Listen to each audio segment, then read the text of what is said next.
Hey everybody, Farand Wasiak.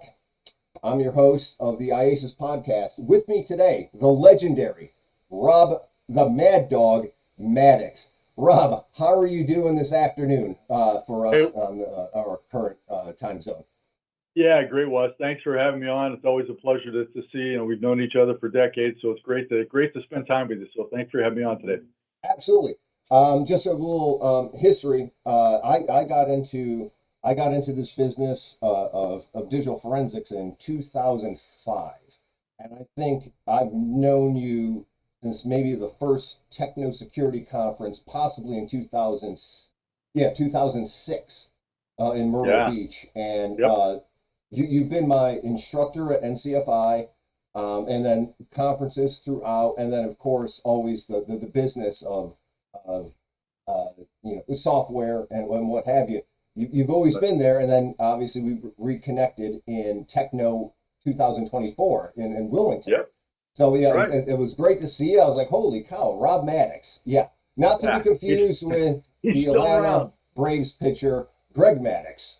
So That's right. That's right. I Even know though even though I live south of Atlanta, I'm not getting any free tickets. I don't know what the deal I is. know I had Jim Dibble on last episode, and I'm like, I just Oh wanted to yeah. keep calling him Rob Dibble. I'm like, I'm having too many people with too many Major League Baseball last names here. Oh yeah. Yeah. Uh, Jim and I go way back to our days of teaching for IACIS in Europe. wow. Oh yeah. So oh Nice. yeah. Yeah. Yeah. That's a great thing about Aces. It lets you travel the world. So Yeah. Yeah. not just Orlando. It's all over the That's world. right. We'll talk about the global capabilities of IASIS a little later on. Rob, I know you are you're retired law enforcement. I know you have a stellar career in the private sector. Can you just give us a quick download on Rob Maddox, digital forensics master? Sure. Yeah. Yeah. Well. Yeah. So started out local law enforcement. Made the mistake back then when I was a detective of helping my lieutenant kind of set up his email account one day. Came back the following Monday, and there was a note in my mailbox saying you're the new computer crime Yep. detective. Yep. Had no idea what that meant. I figured it was just you go to a domestic and the wife has a husband over there with a laptop. It Yep. must be a computer crime, and it's certainly not something that we would investigate, right? So no clue. First year, all training, NW3C, bits and bytes and hex and everything in between. Realizing I think the first day of my first class, I called my lieutenant and said, "Get me out of here. I don't know what I'm doing." And then it just kind of grew from there, right? I realized I had a real passion for the work. I also realized very quickly that in almost any investigation, there's a digital component that's just not being identified and leveraged. And so I really dug into that. I also spent a lot of time training at the local level, both at my agency and other neighboring agencies. And that's where I kind of got the training bug. So after local law enforcement, I went to NW3C, where we met years ago as well. Yep. Spent several years there working around the U.S. teaching local law enforcement how to do what we do, and then from there jumped out to the private sector with several vendors. Also spent a lot of time contracting for Department of State around the world in various member countries that are participating in the cyber and the anti-terrorism program. ICITAP is the most recent name for that now, so still Okay. supporting that. And then, of course, my time down at NCFI for a number of years, contracting for Secret Service. And yeah, so I've spent the better part of the last 20 some odd years either as a practitioner or a trainer of practitioners, and then spent about a handful of years, most recently, working in the DFIR space. So Yep. ransomware investigations, incident response, that whole ugly sector. But really enjoy that. Most of us that get into that space, we all started like you and I did in digital forensics. So our DFIR acronym had a capital D and capital F and a lowercase I and R, Yes. right? Yes. And so Yes. Yes. I've had to over the years kind of grow those last two letters so that they're consistent with the other two. But it's a dynamic space, but it's certainly been one that I've enjoyed because you get a sense especially with the ransomware cases of kind of being a cop again, right? There's the component of helping a victim who feels helpless. There's the component of working undercover when you're talking to the threat actors. I mean, so yeah, Yes. it was a great fit for me. That's good, and this is going to be a great topic we discuss today. You mentioned NW3C, and because it's free training, and agencies love free training. $3.99 especially is a good price. yeah, and I forget it was I get all my acronyms mixed up because NCFI has B cert, you have your CFCE. It was what was Idra. Idra. Bedra and Yeah. Adra Yep. were the two with oh my goodness, and then you had Yeah. the Windows class, Oh yeah. the Windows class with oh brute. When I say Yep. brutal, I mean good brutal, but it Oh was yeah. Oh they yeah. And we you have had to think we had the yep, we had the internet crimes course where we, taught them how to do the online undercover investigations and the, that sort of thing, pretending to be the 14-year-old kid yeah talking to them. Yep, yeah yep. it So is yeah, it's pretty full cadre. solid training, and I call them Yeah, kids. When the kids today ask me like, well, how do I get into this? How do I get into your line of work? I always direct them to NW3C because it's free and yeah, it's quality training. it is. Yeah, and I still I do my refresher courses. We have to maintain, obviously, we always have to right. stay on top of things, and they're Oh yeah, constantly. So that's my yeah, plug for the National White Collar Crime Center right there. That's yep, for good sure. stuff. Uh, Yep, and again, same line, right? IACIS, if they have the ability to become a member, certainly do that. That's oh, a wealth you know, of 100, information. 1000%, Yeah, absolutely, absolutely. And I've yeah, encouraged a couple of guys who are in other agencies within my, I guess you could say, jurisdiction, state, whatever. And they become IASIS members and have signed up for online great. training and stuff like that. I mean, it's Yeah, that's great. the listserv alone, the Yeah. Oh networking. yeah. The best networking I ever had was, and you were one of my instructors for BCERT in 2014. That was when we had it was the NCFI's first double BCERT class. So we had two BCERT We had classes. 50 students there. It was crazy. Yeah, and I still have the group me message group chat going on with them 11 years, 10 years, 11 years later. Yep. And I see a bunch of the guys now, they moved on, people have moved on to different things, but the networking involved Yeah. is paramount to anything It else. is. If you don't take away the training, or if you don't retain the training, the networking and the resources you have from attending any classes is Yeah. zenith. It's It is. incredible. For sure. For sure. Rob, real quick, you are originally from, excuse my hybrid Western New York Southern accent, but Oregon. That's how you say it, right? Oregon. Yes. No, Yes. no, Yes. Oregon. Some people pronounce it Oregon, but it hasn't gone anywhere. It's still there. It's still Yep, beautiful. yep, Yep. I'm yep. from Oregon. Yep. Nice, nice. Okay, very good. Yep. Just say that. So today we're going to discuss, and I'm going to let you take the most of this because you, in pre-production, you showed me the outline for our template for today to discuss, and I can't wait for it. It's going to be very informative, both for law enforcement officials, individuals, and businesses. So we're Yep. going to discuss the little things, how things happen, how you can prevent things from happening, and what's going to happen if it happens to you, and how you could deal with recovery from this. And we're You bet. talking about general terms, hacking, network intrusion. Mm-hmm. Your stuff has been hijacked. Your stuff has been ransomed. Your information has been hijacked. So Sure. let's dive into this. Yeah. So, I mean, really, when you think about the cyber intrusion, just kind of those cases in general, and cybersecurity, ransomware is certainly still and remains the top priority for cybersecurity threats. It's become way too easy, far too easy for people with very little technical skills to attack an environment using ransomware that they buy off the shelf. There's brokerage. I mean, there's a whole business model out there we can talk about. But yeah, ransomware still remains the top cybersecurity threat for this year. I mean, just to throw a few stats out there, there was a survey that was done by a company. They surveyed 5,000 organizations. The organizations had between 100 to 5,000 employees. 59 of those experienced some type of ransomware attack already this year, and that's down a little bit from last year, but certainly over half of the respondents have dealt with that. 70% of those attacks resulted in data encryption, so the environment was encrypted. About 32% of those were what was called a double extortion attack. So not only did they encrypt the environment, but they stole data, they exfiltrated data.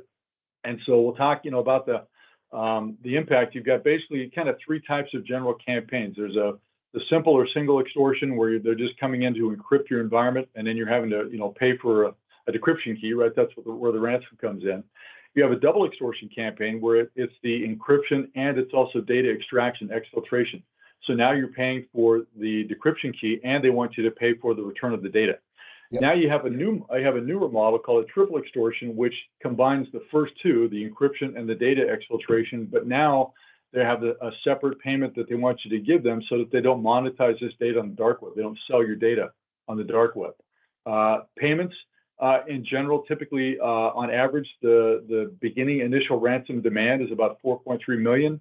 Last year alone, it was $1.1 billion that was paid out in 2023 for ransom payments around the globe.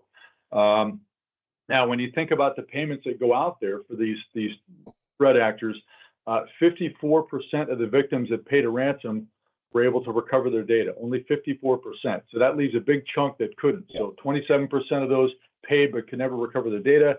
The rest were unable to recover their data at all. So very, very severe, impact on organizations. So whether it's a company, whether it's a medium to large, small company, whether it's a public entity, they also get impacted as well. So just a real serious problem out there. They, when you think about ransom payments, that's just one part of the cost. So typically, a ransomware incident is it may involve a ransom payment, but it's certainly going to involve charges on, and costs for the investigation and recovery and remediation. It's going to cover probably a cybersecurity insurance policy deductible you're going to have to pay. There are legal fees, and there's also downstream kind of hidden costs like credit monitoring that might have to be done for several years. So typically, the cost of a ransomware incident, just one incident, can range anywhere from $375,000 to over $2.7 million. Yeah, that's crazy. And when you're talking, we're talking U.S. dollars, or Bitcoin's the big thing. Or we're talking U.S. dollars, correct? Yeah, U.S. dollars. So typically, all their demands are going to be in a cryptocurrency of some type. Bitcoin has always been the popular one, but they're moving toward Monero because it's more difficult to trace by law enforcement and these agencies that work these investigations. So that's the whole nother aspect of the investigation recovery is the cryptocurrency and the blockchain tracing and trying to identify these crypto wallets, where they're coming from, where they're going. Because the other issue you have to contend with is, even if you've been hit by a ransomware event, your environment is encrypted, they've taken your data, you may not be able to do any kind of communication with that threat actor because they are what's considered a sanctioned entity. So the Office of Foreign Asset Control, the specifically designated nations, those OFAC and SDN sanctions apply, and you can face criminal and civil penalties that are pretty severe if you engage in negotiations or if you make a payment with it. So yeah, very, very tough. And the problem too is that, years ago, it used to be the more sophisticated threat actors that were doing this. So, a handful of actors in various nation states. And now today it's very, very easy to deploy this stuff. They have basically business models, almost like a franchise, where you can become an affiliate for a larger organization. So that ransomware operator, you pay them for their software and you deploy that. You may also pay what's called an access broker. So the access broker has already compromised an environment, and they have a list of credentials that they'll sell you, or a way to get into that environment that they'll sell you that access. And so now you don't have to pay for the ransomware. You don't have to build a ransomware. You just pay for it. You don't have to do the heavy lifting of finding the vulnerabilities to get in the environment. You just pay for that access. And now, if you deploy that ransomware attack and you're successful and you get a ransom, if you pay them a portion of that ransom, you get increased service support. So you now become a franchise and you get additional support, 24/7 customer support, phone support, improved discounts on the software that you deploy. I mean, it's just a crazy business model. But it's I think I talked about this on an earlier podcast, and of course I talk about it with my colleagues. But it's a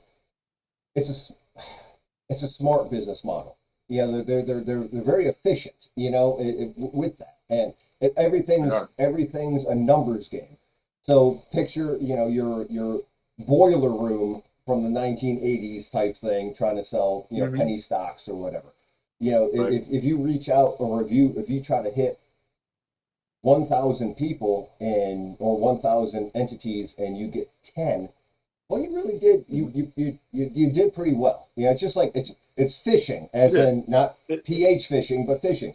I mean, you can spend exactly. Yeah. you spend all day out there, but if you catch two big bass or a trout, your whole day is Yep. a success. It's the Yeah. same I mean, thing. It's a numbers game. yeah, it is. And if you look at, look at the most common attack vectors, right? Typically, you're going to see most of them are coming from exploitations of just unpatched vulnerabilities. So you've got, outward-facing web appliances. You've got ports that are open. Just basically, it's an open vulnerability, right? So think of it like your house. You've got an unlocked window, an unlocked door, and it's easy for them to get in. User credential compromises. So stealing someone's user credentials is the next one. You've got Yep. malicious emails and phishing that get sent out. And then down on the spectrum on the lower end is, your brute forces and that kind of thing. So when you think about it, unpatched vulnerabilities, that's human error. That's someone not Yeah, taking care of their systems. absolutely. User credential compromise, that's human error. That's someone not having a good password, not having a password, not changing their password, making it predictable, easy to break. Emails and phishing, that's again human error. That Yeah. human element of someone's opening up that enticing email attachment or clicking on a link. So it's as our security measures and platforms have grown in complexity and capabilities, those type of like brute force attacks have gone down, but the others now have shifted and gone up because they're employing more sophisticated social engineering techniques. They're doing targeted like spear phishing campaigns where you might be a business owner that I want to go after, but in order to get to you, I'm going to compromise your upstream vendor, and I'm going to Yeah. compromise their account. Yeah. I'm going to send you an email as them with an attachment that says, hey, listen, coming up on Q4, we got to update our billing information. Please download the PDF and update it, attach it, scan it, and send it back to me. Okay, well, you know me. I've talked to you multiple times. You know my email address. You don't think anything of it. You download the file, and now I'm in. Right. Yeah. And so Yeah. I always tell people from a cybersecurity standpoint, whether it's ransomware, intrusion, anything like that, think of the cybersecurity platform that supports your organization, and it has three pillars, right? Just like three legs of a stool. So this platform has three stools, or three legs. It has engineering as one, it has employee education as a second, and then it has the endpoint or environmental monitoring as the third. And if any one of those is weak, that platform is going to fall and it's not going to support your organization. And so the biggest one of those three is the employee education. Yeah. Educating employees about cyber hygiene and what to do and what not to do, and that whole see something, report something, concept that Yes. we've talked about for years in counterterrorism. It applies here as well, right? If something's weird, you better report it. And so that those, like I said, those three things, the three E's of the cybersecurity platform is what I tell people. And if one of those is weak, it's going to open up an attack vector for a threat actor. You're catching a small fish essentially to get the bigger fish, Yeah. And that's what they're doing. Yeah. I always equate anytime we talk about digital forensics, I equate it to, I never worked narcotics, but I've been in the business long enough. I kind of know some things, but you just like you arrest for law enforcement standards, you arrest your street dealer. Obviously, what are you going to do? You're going to turn him. He's going to become a confidential informant, and so on and so forth until you get the bigger fish. They do this. They don't want Rob Maddox, the individual. They want the company you work for. So why not Exactly. compromise you and just use you as a tool to get to the bigger, the heavier Exactly. pockets. Yeah. And the same thing happens. You see more and more commonly now through also targeting the managed service providers, the MSPs, because they know their downstream customers are potentially in the thousands. Yeah. And so, and we just saw that with CrowdStrike. Yes. Yes. Yes. And so, it's very common for them to, hey, this is not necessarily my target. It's a target of opportunity that opens up an attack vector for other downstream victims or ancillary victims. So yeah, it's tough.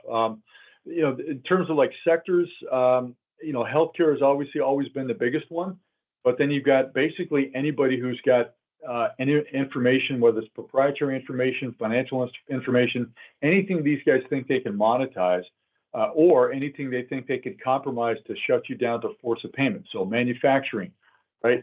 Financial services, construction, transportation, public sectors aren't immune to this at all. So yeah, it's a business practice. It's a business model. It is. Ransomware as a service is what it's called. And essentially, I'm just basically buying your software, right? You're just like software as a service. It's ransomware as a service. Yeah.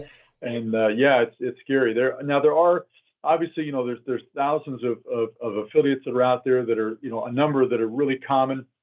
Some of the popular ones everybody's heard about in the news, like Lockbit and Alf and Dark Vault and some of the others. But then there are also, nation states that sponsor this stuff. Absolutely. So you'll hear about groups like Bear from Russia and Panda from China, and those are the ones that are on those OFAC and SDN lists, right? So those are tough. They can also have affiliates and kind of offshoots as well. So that's where it comes into, tracking the information, gathering that intel, whether it's, the crypto intel, right? Trying to follow the blockchains back to see where's this wallet located, right? That sort of thing. But yeah, as far as the attack goes, there's lots of vectors that they can utilize, but the human vector, like you've said, is the easiest one for them. But also any of those vulnerabilities, right? The industry and all these sectors are replete with web-facing ports and appliances that are vulnerable, and so not maintaining vigilance on those, not being cognizant of the critical vulnerability assessment, the CVEs that come out on a regular basis, and you can subscribe to a lot of organizations for free that will give you these updates, like CISA, the Cybersecurity Infrastructure Security Agency is free. Go to CISA.org and gov and join their list, and you can get those. They've got great resources for how to protect yourself. It's kind of a geeky sort of Star Trek Shields Up approach, right? Yeah, absolutely. I tell people it's just like a house, a residential burglary, right? These guys are trying to find ways to break in, and if you don't present yourself as an easy target, they're going to go to your neighbor's house. Correct. Right. So it's about harm reduction, really. And same thing we used to tell people in neighborhood watch meetings. Listen, I can't prevent someone from trying to break into your house. Right. I can make it less likely that they will, and you can do that by doing these measures. And so then if they do get in, it's about harm reduction, right? Do you have things secured, right? And just same thing with cybersecurity with a ransomware event, harm reduction. After you've done all your shields up approaches and your cybersecurity approaches, now it's about protecting that data and the resiliency of your operations. So do you have backups? Are those backups created on a regular basis? Are they connected to your network, or are they air gapped and stored off-site or somewhere safe that they can't be accessed, right? That's the biggest issue. We talked about recovery of data. The biggest challenge for a lot of these victims of ransomware is the threat actor knows they've got a backup. They go in and they compromise those backups. They encrypt them. They delete them. Sometimes they can actually delete the cloud-based storage and backups. So you want to air gap those things, keep them secret, keep them safe, as Gandalf said with the ring, and protect those so that when you do get hit, there's less chance of having a complete shutdown. You can get back up and running in that recovery mode much faster by having that resiliency mechanism in place. But as far as, like I said, the attack vectors, you think about the tactics and techniques and procedures, and the TTPs is what they're called for these threat actors. There's kind of a life cycle, if you will, right? So there's that initial victim profiling. They're trying to identify the vulnerabilities, be it a web-facing appliance or an employee. Where can I get in? There's even some groups out there that will target. They will go out and they have teams that scroll social media, and they're looking for people that have put, let's say, like a LinkedIn profile out there, and they list their job that they're at now, but they show that they're actively looking for work. Yes. Okay, well, that's probably an unhappy employee. Yes. Guess what? I can target this guy, and I can start profiling them through social engineering techniques to get them to essentially compromise their network security for me. And that's really bad if it's someone on the IT staff, right? Correct. So it's not uncommon for these guys to do that. Like I said, they're getting more and more sophisticated with their techniques because they know that law enforcement and these DFIR firms are getting more and more sophisticated in their techniques as well. So, the initial compromise can come from that. It can come from phishing or emails. But really what we're trying to do is identify that sort of patient zero, right? That initial access, that attack vector. How did it come in? How was that vulnerability exploited? Be it an appliance, a port, a person, a firmware or hardware or software update that wasn't conducted properly. Is it an insider threat? Whatever that initial compromise is, we want to find how did they get in, that patient zero, that attack vector, right? The entry point in the environment. From there, Now we're talking about, okay, they want to establish a backdoor for themselves, that persistence. Yeah. So that they know that, okay, I've got a limited amount of time here before I get identified, right? So if I come in through Bob's email account and Bob's a domain administrator, that's going to get alerted to, right? And so that option is going to be shut down for me rather quickly unless I find a way to pivot and provide myself with some access, persistent access. So that kind of persistent command and control access, if you will, inside the environment, so that I can set up a base of operations somewhere using that back door, and I can, establish that base of operations inside the environment. And now that I have a foothold, I can start doing things like creating my own accounts and escalating the privileges of those accounts, or compromising other accounts in the environment. So now I can access higher level assets within that organization. So now I start doing my reconnaissance, my discovery, right? I'm looking for ways to enumerate the network to see what's their topology, how is it set up, where's their honeypot of good data, right? And then I start traversing that network with laterally moving back and forth to see where those targets of opportunities are. And if I need to along the way, I'm going to create more user accounts. I'm going to elevate those user account privileges to get access to some of those admin level domains.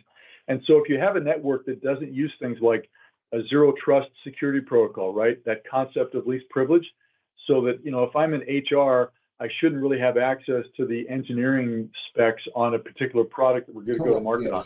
There's no need for that, right? Correct. I shouldn't have access to that file server.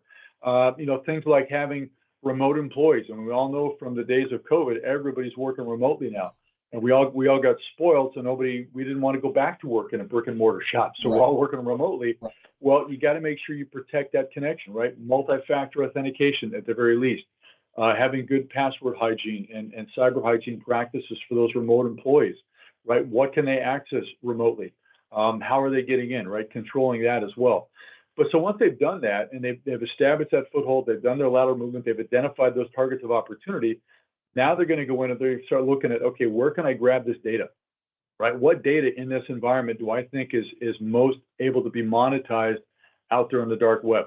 And so you're going to start to see evidence of staging. And so the investigators that are working these cases are looking for things like zip files and 7-zip and tar files and these archives at locations where there normally wouldn't be one, because what they've done is they've collected data from that file server or that endpoint, and they're just simply encapsulating it so they can make it easier to export that out of the environment. And so you'll see that data staging taking place. You'll see tools, really common tools like rclone is one that's always used out there, but you'll see other things like Cobalt Strike and Mimikatz for harvesting privileges. You're going to see common legitimate tools like AnyDesk and Screen Connect and WinSCP that typically allow these guys to hide in plain sight. Because if they find out that you're using Screen Connect in your environment or AnyDesk in your environment or any type of remote desktop capability, they're going to deploy that same tool and they're going to hide in plain sight. So it's not like, the tool that I've got, like rclone, that's a legitimate tool, but most good endpoint monitoring tools are going to be alerted to that. They're going to watch for that. So, they're going to try to hide in plain sight as much as they can, but then they're going to exfiltrate that data, right? As part of that extortion campaign, they're doing a double extortion. So they've done the first part, which is to exfiltrate that data. Now they're going to go back and they're going to deploy that ransomware, and they're going to kick that off, and that's going to now propagate across the environment, and it's going to encrypt all those endpoints and potentially the backups if they're connected. So the event happens, you get notified. Typically, you go in the next morning, and there's a note on the computer, a file that pops up. That's the ransom note. It basically says something like, "Hey, we have all of your data. This is who we are. Yep. This is how you're going to contact us to get your data back." And so they provide them a link. Typically it's a Tor link somewhere out on that kind of dark website of the internet, and then the victims have to contact them. What I tell people all the time, the best rule of thumb is, look, if you get one of these, do not contact that threat actor via the ransom note. Okay, unless you have a team that specifically does this, all the time. Contact a professional to do that. If you have insurance and you have a cyber insurance policy, that carrier will recommend a firm to do that, an outside firm, a DFIR firm. They're also going to recommend an outside breach counsel firm that specifically deals with the legalities of ransomware investigations. And so that IR firm is going to come in. They're going to have typically 3 teams. You're going to have a DFIR team that collects the data from the endpoints and analyzes the data, looking for those data patterns, looking for all those things like the initial access and the compromise and the account compromise and the lateral movement, all those TTPs they're looking for to identify, how they got in, what did they take, where did they take it from, how bad is this data they've taken, right? And they're analyzing that data on a forensics level, right? The other team is their endpoint monitoring team, that sort of endpoint detection and response team that's going to come in and put down, at least temporarily while this incident is occurring, things like endpoint monitoring platforms that are out there that are going to give them 24/7 visibility into that environment and all the endpoints. So if anything kicks off, whether it's a hash value on a known file, file names, content, or behavioral activities, they can go out and threat hunt for those threats, mitigate those threats right away, kick that suspect or that threat actor out of the environment and prevent them from coming back in. So it's like putting kind of a burglar alarm bubble over your house after you've been burglarized, right? To prevent further ingress of the bad guys. The other team is your cyber threat intelligence team. This is the team that one of their jobs is to collect as much intel as they can on that threat actor, build a profile so they understand their operations, their MO, if you will, right? How do these guys operate? Typically, what do they do? How do they get in? What ransomware tools do they use? Do they exfiltrate data? Yes. Do they encrypt environments? Yes. Do they charge a ransom for both? Yes. Do they sell data on the dark web? Yeah. Do they maintain a leak site? Yes. Okay, all those things come into play, right? Yeah. The other thing they're doing is they are the team that's going to kick off the communications with the threat actor. So from that ransom note, they're going to make that initial contact. And this is where I was telling you it's fun on the undercover side, because you're basically pretending to be some mid-level IT manager who's completely up in arms about what these guys have done. And so you're talking to this threat actor in that mindset, and you're getting them to communicate with you, because just like any hostage negotiations, you're basically right, the hostage negotiator. Yeah. You are exactly that. Instead of a human, you've got a piece of data that's been taken hostage. And so the more time you can keep them talking to you and focused on you, the less time they're going to spend focusing on further victimizing that organization or doing more damage to that data that's been taken. So the goal is to keep them talking, to develop actionable intelligence as quickly as possible that you can give to the other teams, right? So the IR team says, hey, I'm talking to the TA about, hey, okay, you tell me in your note you took my data, prove it, right? Give me proof of life, right? Give me a sample file, or give me a list of files that you say you've taken. Right. And so then you give that back to the IR team. So that helps them on their intel, and they can start looking and say, okay, well, where's this file from? Let's look at, is there any indications of compromise, IOCs, around that particular endpoint or within the environment that would support that amount of data they say they've exfiltrated, right? Because they're always going to claim they've taken everything you've got. Oh, we took 500 terabytes of data. Okay, well, we don't have that much data to begin with, so we know that's not true. But show us proof, right? So the CTI team is really trying to gather that proof, obtain that proof of life. The other thing they're doing is, because it's been encrypted now, that environment's encrypted, they're also tasking that TA with giving them proof of decryption. So they're going to send them a couple of files that are encrypted from inside the network. Proof of life. Here's me with the newspaper. Yeah, exactly. And the TA is going to have to give them back a decrypted copy of that data to show, okay, yeah, this is in fact the group that encrypted our environment, and their key will in fact decrypt that. So that's something else that's important. But along the way, this team is also looking at, who are they dealing with as part of the profile, right? So they're checking, are they sanctioned, right? Because if they're sanctioned, then it's game over. You're done at this point. You have to basically, you can communicate with the TA as long as you want to, but the moment they start talking about money, you have to stop, because now under that OFAC and SDN ruling, you're essentially facilitating and negotiating a payment. Okay. And so that's against the law. So you have to stop at that point. So you try to get as much intel as you can as quickly as possible, and then you keep these guys on the hook. You keep them believing that, hey, at the end of this golden rainbow they created, there's a pot of gold, right? And so you keep them thinking that way. Their helicopter will be at the airport waiting for them. Oh yeah, like exactly. every 80s cop movie. I want a helicopter at the airport. Yeah. Yep, fully fueled, right? You're right. It's exactly. So you're trying to keep them on the hook, you're trying to keep them talking to you, and you're trying to keep them focused on you and where this is going versus what they've done to the data. The other thing, though, is if in fact it comes to the point that a ransom has to be paid, and they're not a sanctioned entity, the other goal of this team is to make that ransom as small as possible. right? So like my team, when I was working, we always were very proud because we had about a 75% reduction rate. I mean, the goal was to never pay them because most of us are ex-law enforcement and we just hate the concept of paying these guys because they're criminals. Right.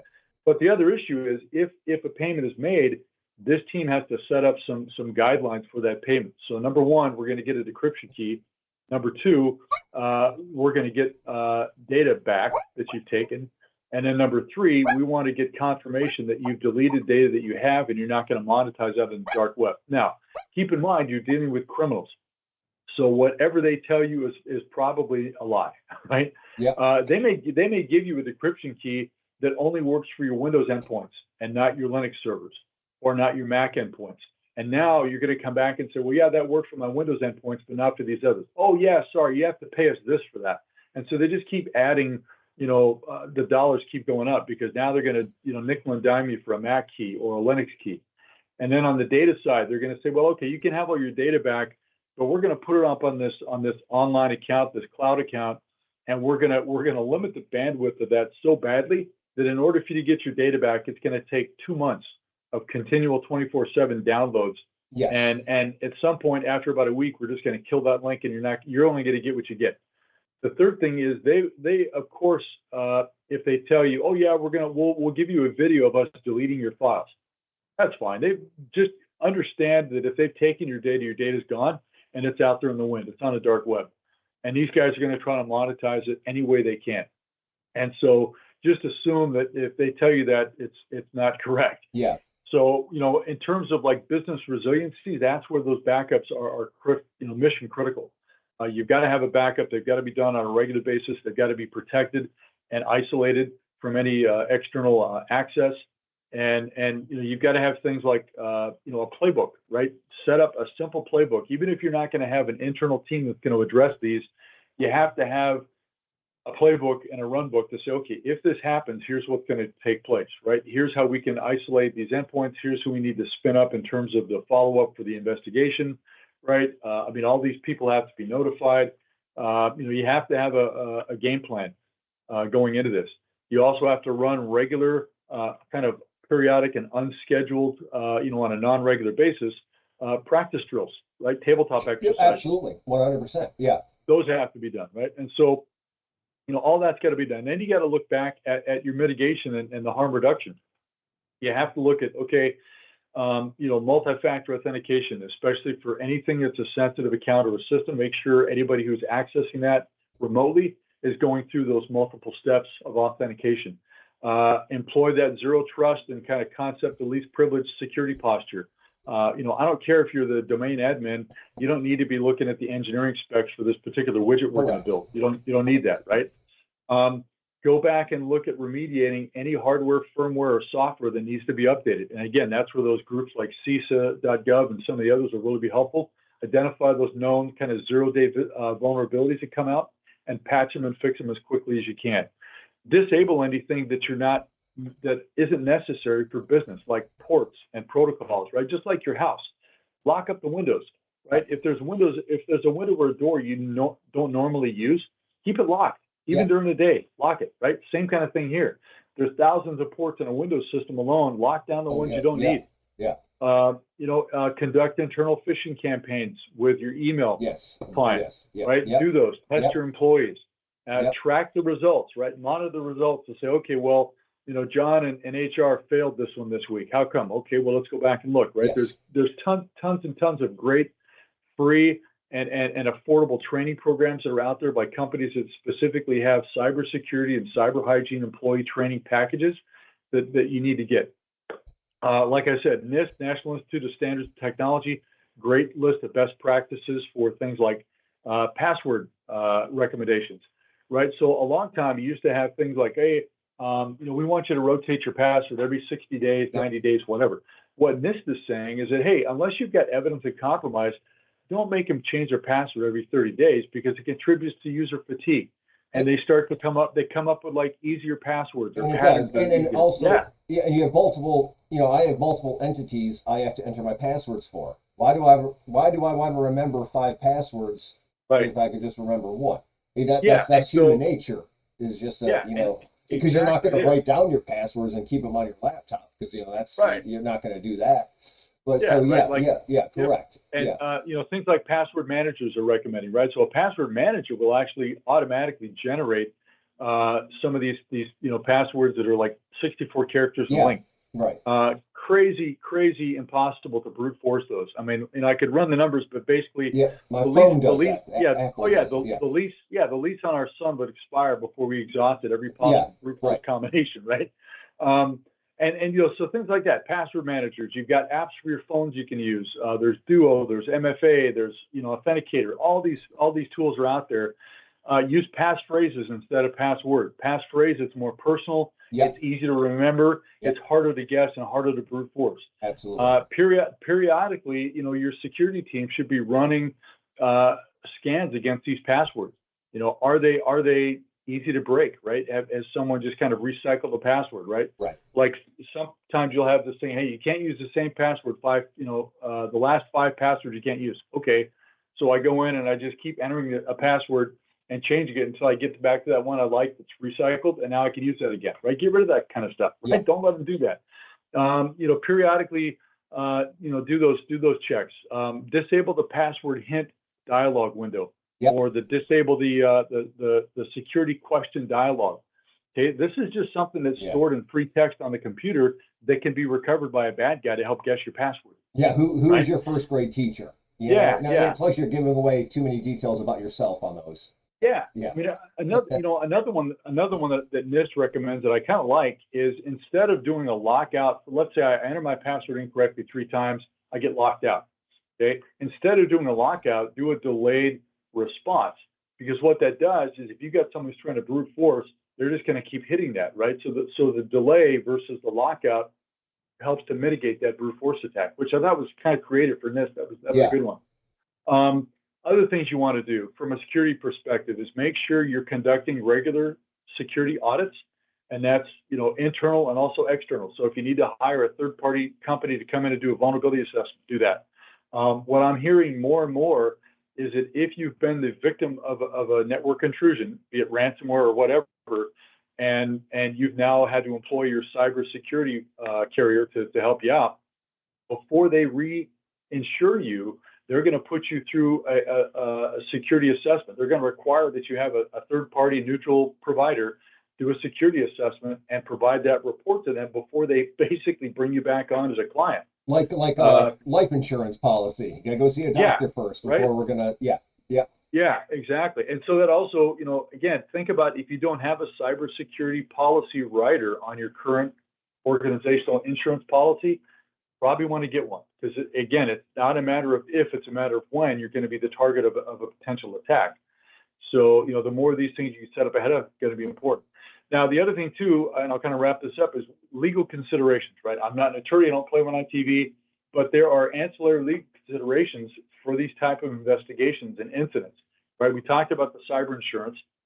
We also mentioned breach counsel. Okay, there are firms out there that specially work in just this area, right? So you don't want a real estate attorney helping you with your cybersecurity incident, right? right. You want someone who that's what they do. And so your insurance provider will have these people as kind of like a list of preferred providers, right? And so they can spin them up. Most of the time, they'll provide some free kind of pro bono initial counseling and guidance. And then if they get basically engaged for the incident, they're going to be with you every step of the way. They're going to deal with all of your notifications, all of your mailings that have to go out, everything. They're going to be protecting your privacy interests as a business, right? But also your financial interests and any downstream liability. They're going to help you protect that. Now, there are some things to consider too with mandatory reporting. Every state, I think 48 states right now, so just a couple that don't. 48 states have mandatory reporting and notification statutes for cyber incidents. So get familiar with the state in which you have operations. If you're only in one state, great. If you're in multiple states, you got to know each one of them. Every single one, yeah. Because every state has a different level. Like, for example, California, it only takes a very few number of people to be impacted in order for you to put out a mandatory notification. Connecticut is one that basically says, look, if you even have an access, unauthorized access, which now covers your intrusions and your ransomwares, you have to notify, right? So get familiar with those, and that's where that breach counsel will really help. Even your internal counsel or outside counsel can at least research that for you, but get familiar with those. The other thing, a hidden cost of credit monitoring. This is another big money issue for victims that, if, for example, those privacy, assets are compromised, the PHI, the HIPAA stuff, right, for medical information, if that gets compromised, some of these companies are going to be on the hook for paying for the ongoing credit monitoring for like the next year or 2 years, right? If you get 5,000 victims at $100 a head for monitoring for a year, Sure. that's a big paycheck. Absolutely. That's a big check to write. Yeah. And again, the overriding thing is just know what your state's requirements are. For example, North Carolina, your home state, and Florida. South Carolina. Sorry. The better. Sorry. Well, I want to say the better Carolina. That's right. So we've got North Carolina now and Florida, both of whom have prohibited laws to pay ransoms if you're a public entity. If you're a local or state government, you're not allowed by state statute to pay a ransom. Okay. Yeah. And I'm sure there are a lot of states around the U.S. that are going to follow suit. Usually California is one that kind of sets the baseline, right? And everybody else follows them. But in this case, it was North Carolina and Florida. But yeah, you're going to see that come up quite a bit. Again, I just kind of in closing, these events, these incidents are completely devastating to companies, regardless of size. Yep. The smaller the company, the greater the impact, right? I've seen them shut companies down, close businesses up, and people have lost everything. I've also seen, even huge Fortune 100 and 500 companies get hit, and those impacts are global now because they have global operations. Yeah. And so for them, it's the massive recovery and mitigation steps that cost so much. It's not the ransom. The ransom was a drop in the bucket, but they've got 10,000 employees in 200 different locations around 40 countries they have to now deal with in terms of those recovery costs. So it's a devastating incident, and it's completely something that can be preventable with the right measures. And it's a very worst case scenario. If they do get hit, there are ways that you can prevent the harm that occurs, just like a residential burglary. So you got to be proactive. You got to be, basically Johnny on the spot with this stuff, and really make sure that you're presenting a difficult target for these guys, right? Shields up, as they say in Star Trek, right? Captain Kirk said, "Shields up." And then again, take advantage of all the free resources that are out there for this type of incident and preventing it. NIST and CISA are just a couple that come to mind that have great resources out there for individuals and home users and families, to corporations and large corporations and small and everybody in between. And again, take advantage of those.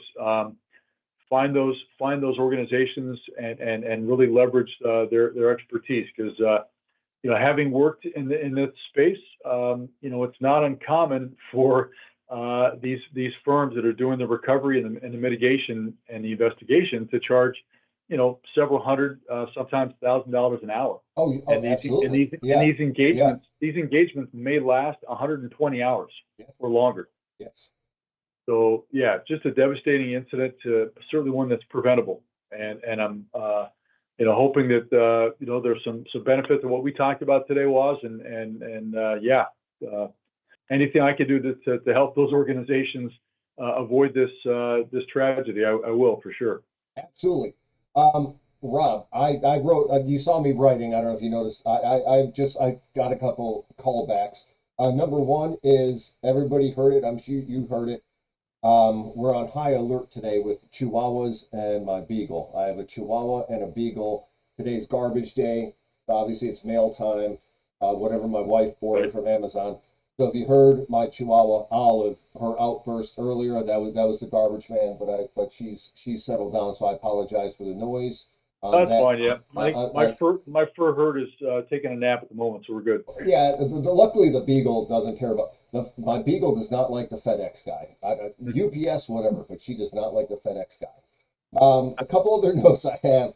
I liked your burglary references, and I like it because I used to be a burglary detective way back when, and those are great points. That's a great analogy. That's a great analogy to have. I also equate it to I could never stop no burglary, there's nobody that can stop somebody from, if they want into your house, they're going to get into your Right. house. It equates to Yep. safe, but you do have to make it Yep. as hard for them as possible and use your safes, lock up your stuff, Mhm. know your serial numbers, have a plan for if it happens. So I Exactly. did enjoy that. We talked about the human element. The classic, you get an email, oh, I can't believe you're in this YouTube video. Go ahead and check yourself Right. out. Come Right. on, there's no, Yeah. unless you're a Kardashian, there's probably not a YouTube video of you. Right. Right. But maybe there is. I don't know. Maybe you lived a good life. And then we already talked about the ransom, having the guy play the negotiator. And I Mhm. brought it up earlier. Your classic 80s cop in the trench coat with the red phone and had, the phone Right. rings and go ahead and answer the call and they start recording it and, all Yep. that stuff. Yep. Um, Honor among thieves is their business model though. If you do pay, if you do you get your stuff back and then are you free and clean? I Yeah. do have So to no, ask that. great question, and I've got lots of examples, but one of them. So when you talk about honor among thieves, there are some ransomware affiliates, and their upstream kind of corporate model is, first do no harm, right? So they're not going to allow them to target anybody in the healthcare industry that's going Okay. to impact people's lives or their health and safety. That's their corporate model. Now, when you get down to that Sure. affiliate, Right. right, Yeah. in his mom's basement in Russia somewhere, he may not care, Yeah. right? So what we actually were able to do was we basically went upstream. We contacted that corporate entity and said, look, we've got a case right now involving one of your affiliates doing X, Y, and Z against a small healthcare facility. They can't do this and this and this because of what he's done. So they actually, that corporate entity sent us the decryption keys free and clear. We hadn't paid a ransom yet. We just simply said, look, this is a healthcare facility. He's going against your corporate, Yeah. values or whatever. They sent us the decryption keys. So to some degree, there is some honor among thieves. Now you can, take that a step further and say, all right, so what these guys rely upon is their ability to impact an environment and collect a ransom, and then move on to the next one. Well, there's a dark web and many dark web sites for basically almost like a dark web Yelp, right? And yeah, Okay. seriously. And so you go on these forums and you basically say, look, yeah, we dealt with these guys and they didn't do anything they agreed upon. Well, guess who also monitors those forums? They're upstream, Yeah. That's a good. Yeah. providers. Yeah. And so you're basically hitting them where it hurts, and you're not allowing to do business. So that, yeah, there's, to some degree, there is. Yeah. Yeah. But again, you're dealing with criminals, right? Correct. And Of so course. Yeah. I don't want to yeah, give people yeah, ideas. I was just yeah. wondering about that. But yeah, I've had several examples where you kind of run across that almost honor among thieves, if you will. Yeah. Okay. You're the instead of the password lockout, the delayed response. That Yeah, was a great point. That's why I wrote that down. yeah, That's a great little tidbit of information there.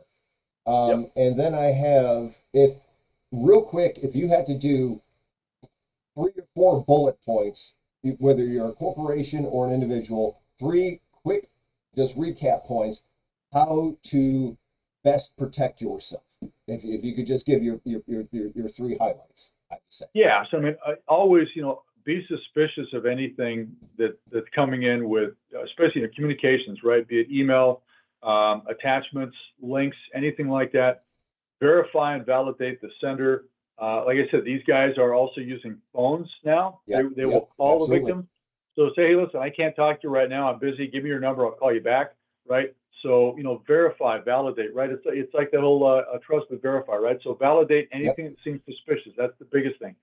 Second thing is make sure you have mechanisms in place to protect your endpoints and your environment. If you're a home user, now you're talking about not just the antivirus, right? But you're talking about an endpoint security platform that does more than just look at a database of hash values. Okay, it's monitoring behavioral activities on your system. What is this application trying to do? Right? Is it trying to give me access to something I don't normally have? Is it trying to establish a foothold to an outside URL? Right? So security platforms, endpoint monitoring platforms, put those in place. If you're an organization, you're a corporation, make sure those platforms are monitored 24/7. What you don't want is to come in on Monday morning with an email from that platform you bought that said, "Oh yeah, Friday you guys got hit with ransomware," right? Right. You want to get a phone call at 2 a.m. Friday night from that EDR monitoring company that says, "Hey, guess what? We're noticing this. We'd like to isolate these systems." Yes. Oh yeah, do that, right? Do that. Yeah. That's another big one. And then finally, just authentication, right, is a big one.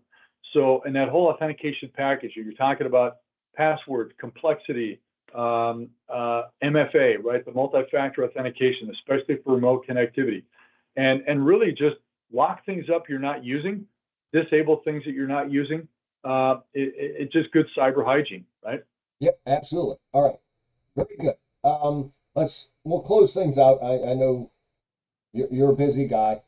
Detego is a sponsor of IACIS, and I know you guys are one of our sponsors for the Australian event, which I believe is October 14th to October 25th in Australia, and you guys are one of our sponsors. So we appreciate that. Oh no, we're happy to. You know, I've been a member since about 1999. Yeah. You know, I've gone through and I've taught at the basic class, the advanced class. I've taught in Europe. I've been a coach.